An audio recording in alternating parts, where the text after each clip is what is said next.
What's going on, beautiful people? Welcome back to my channel. This is She's Infinity coming to you live, and I'm gonna share a very interesting video today. Really looking forward to today's video because I'm going to share with you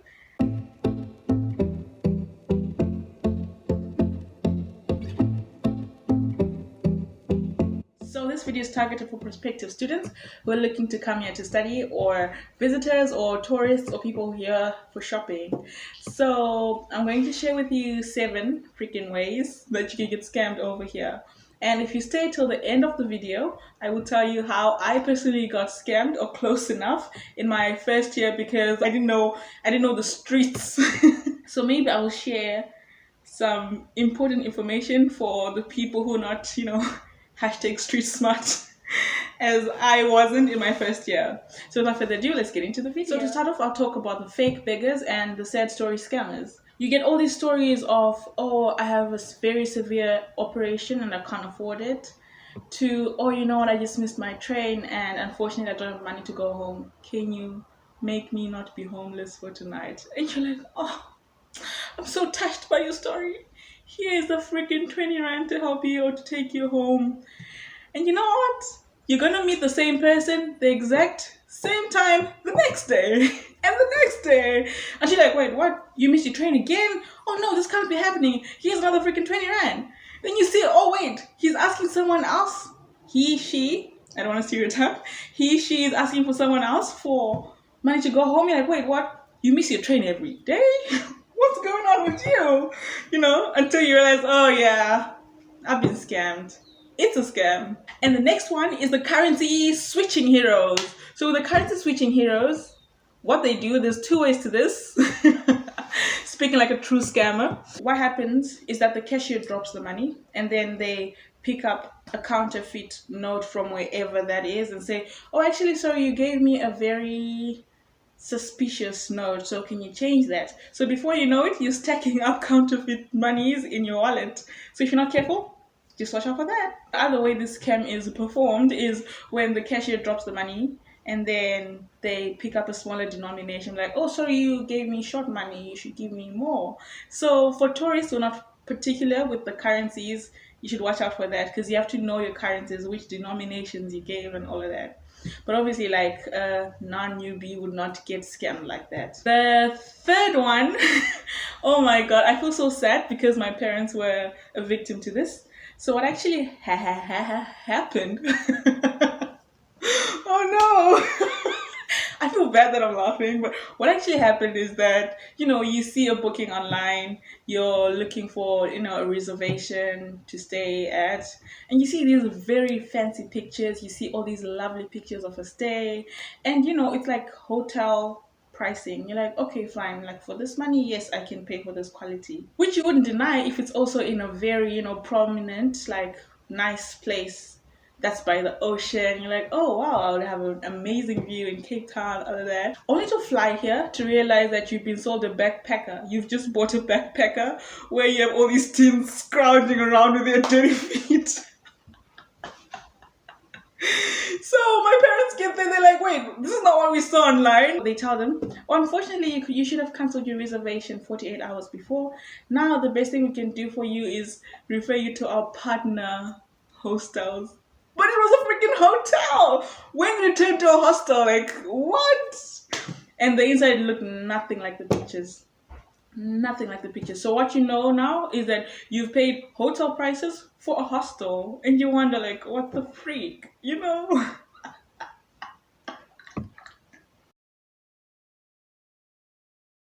Oh, the fourth one is so interesting.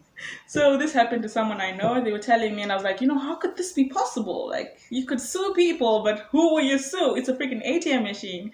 So it's called ATM skimming, where they either, taking your card and then you can't get it out, but then now someone actually, I don't know how it works, so I can't explain, sorry, but then they get your card details and then you see people making transactions with your card and you wonder, wait, this card was taken by the ATM machine, so how could someone be making transactions on it? The other way of ATM skimming is when they install a card schema onto the ATMs, and they also have a pinhole camera so they can see the pin you're putting in. as well as your card details, so they can easily wipe out your entire account, entire savings, just from your card details and your pin. So watch out for that. I was told about this fifth one by my boyfriend this morning. I actually didn't know it happens or it existed, because I guess I'm on the, what can I say, the giving end of the spectrum. So apparently there are dating scams as well, where you get all these girls trying to, solicit funds from you through, all these dates. So you go on a couple of dates with someone, then they're asking for, small money, airtime money. It starts really small. Next thing you know, they're asking for, maybe you want to do a card transaction, they'll pay you back. Next thing you know, they have your card details, you have your PIN, your CCV number. Next thing you know, account swiped. And you have to give a disclaimer that no, I wasn't privy to this. No, I wasn't a part of this. I've just heard of it. I'm like, really? Okay. But if you've been scammed, just to be fair, it happens to the best of us. Like, I will tell you my scam story and you'll think I'm dumb, but it's okay. It happens to the best of us. Number six is actually quite scary, where you have unofficial tour guides signing up to take you for a tour around, the national areas of interest, maybe national parks, or, in Cape Town, there's a lot of hiking trails. So unofficial tour guides are a dime in a dozen all over the world. But I think South Africa, particularly Cape Town, will take the cup. It will be harder to get around if you don't have your mobile phone in a foreign country. So you also need to be mindful of these tour guides. Lastly, I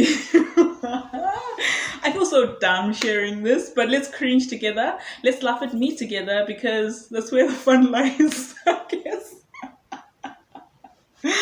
I am sure, I am 99% positive that when you register your line in South Africa, you will get, I don't know,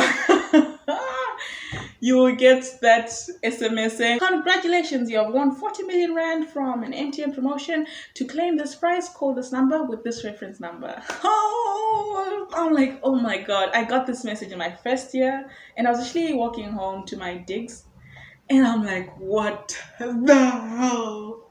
God, how can you just give me freaking 40 million Rand? And as naive as I was, with my primitive mindset, closed mindset from a protected home, I started planning. Oh, I'm going to buy my dad, my mom. I'm gonna buy everyone cars. Like, they have to choose whichever car they want, because I'm bowling and shit.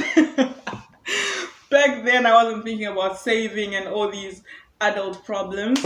So I'm like, yeah, I'm gonna make everyone rich, everyone in my family rich.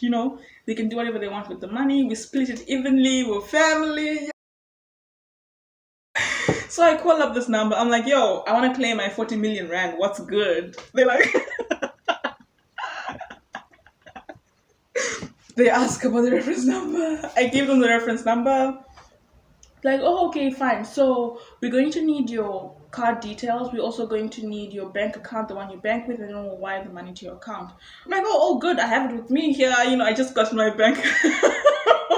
I just got my bank card. I'm like, yeah, good. Like, let me hook you up. So I give them my bank, my card number. What did I give them? I think I gave them my CVV. Luckily, it wasn't a card that you can make online transactions with. Luckily. Because your dumbass would have had no money for toiletries and groceries and just the basics and shit. Okay, so I'm running home so excited. Yes, I'm gonna get money. So when I almost got home, they're like, oh, actually, so they call me up. They're like, oh, this is a very large sum of money.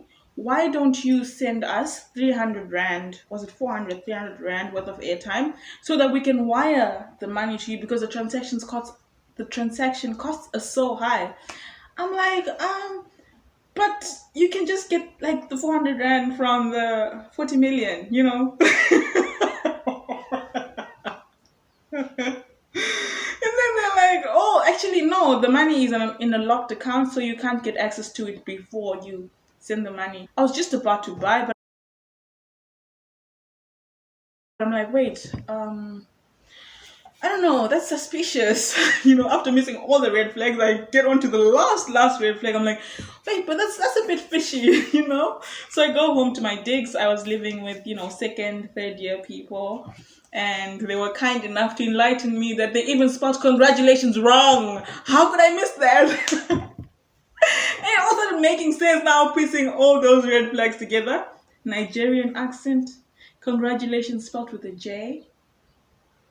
They want more money. They ask for my card details. I'm like, wait. Hold up. I might just be getting scammed. But it was too late because they already had the critical information they wanted. I guess the 300 was just going to be a bonus for them. I don't know.